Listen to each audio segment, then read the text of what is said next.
Živijo, pa sem ponovno tukaj z novim dokumentarcem in tokrat bi ti rada povedala, zakaj je številka 8 tako zanimiva in zakaj je posebna. Zbrala sem ena taka zanimiva zgodovinska dejstva, katera te bodo zelo očarala in ki ti bodo prinesla neka nova spoznanja.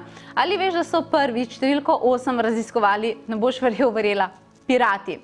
Pirati so leta 1885, ko se je pojavila na španskem valuta piastre, vedeli, da je osmica resnično nekaj posebnega.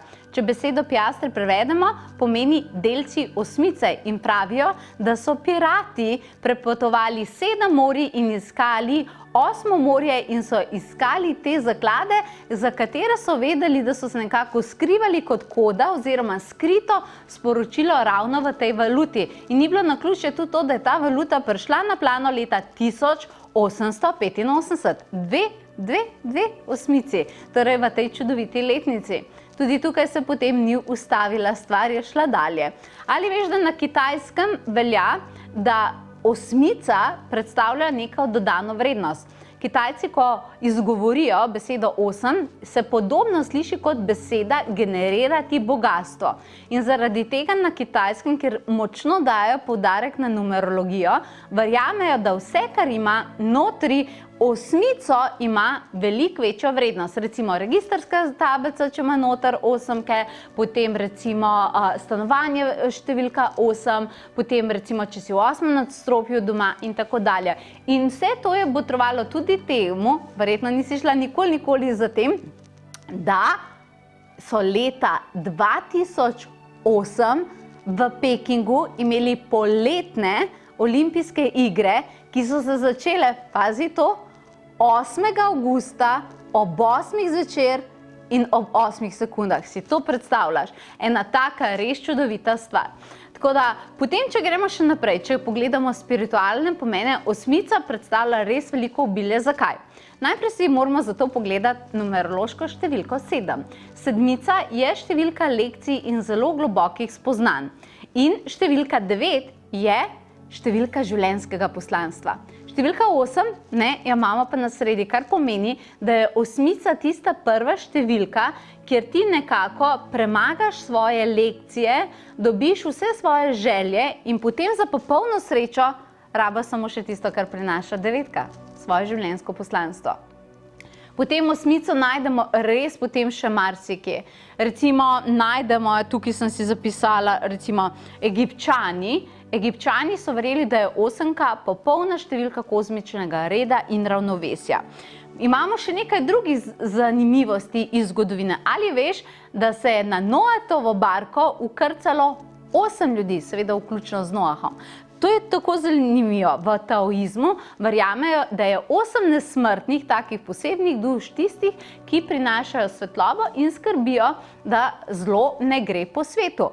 Potem imamo v islamu, je 8 angelov tistih, ki nosijo Božji prestol. Torej vse neke religije so osmico vključevale v zelo globoka spoznanja. Ampak, pazi, to izpolnjene želje in sanje dostikrat predstavljamo tudi otrokom. Ali veš, da ima Božiček 8 jelenčkov? Božiček ima 8 jelenčkov in jaz sem si zapisala njihova imena. Dasher, Dancer, Prancer, Vixen, Comet, Cupid, Donner in Blitzen. 8 jelenčkov. Zelo zanimivo, a ne? In pazi to, naredili so tudi raziskave, da ljudje, ki so rojeni pod skupno številko 8, imajo vedno veliko sreče. Pa tudi, če nisi, ker jaz sem recimo rojena 9, ampak tudi, če nisi rojena osmica, to ne pomeni, da ti ni to obilje na voljo. Seveda ti je.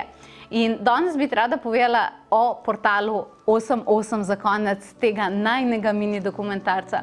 Jaz moram reči, da številka 8 meni resnično sveta. Preden sem se spoznala numerologijo, ko sem 12 let nazaj ustanavljala duhovni atelje Potovanje duše in sem dala Potovanje duše ime našemu ateljeju, meni se takrat sanjalo ni, da numerološko, če skupaj seštejem številke, dobimo številko 8. Danes to vem in vem, da ni naključje. In bilo je recimo zelo zanimivo, vedno, ko smo nekako odpirali nove prostore in smo se selili, ali veš, da smo vsako leto in čisto vsak prostor, katerega smo imeli otvoritveno meditacijo na 8.8. Tako da mesec avgust je kot 8. mesec, mesec obilja, 8. pa ful močna koda in meni resnično je tako zelo poseben tudi zaradi te naše zgodovine, kar imamo z to osmico. In zato si želim na ta dan praznovati s teboj. Organiziram eno tako prelepo meditacijo z dvema močnima nadangeloma, angelom bogatstva in obilja Sakelom in Barakelom, ki organizira vse angele varuhe za to, da ti dobiš tisto, kar v življenju potrebuješ. In pripravili sem prelepo meditacijo za aktiviranje obilja, za odstranjevanje vseh ovir, če jih imaš v manifestaciji, zato da dosežeš ta manifestacijski ki pričakuje dobro, zato da to pritegneš sebi. In pripravila sem ti zaradi tega zelo bogata darila in na ta dan, ker je meni tako zelo svet, bom tudi jaz blagoslavila želje nadaljavo. Ne naredim tega velikrat, zato ker je to tak močen proces, ampak tokrat si tega želim. Skratka, pripravila sem ti prelepe stvari, pripravila sem ti tudi darilne bolne, pokuhaj k tej meditaciji na potovanju duse.si. V vsakem primeru pa ti želim, da bo avgust, pa tudi vsi naslednji meseci zati naravnost čaroben in magičen. Lepo se imej do naslednjič in adijo.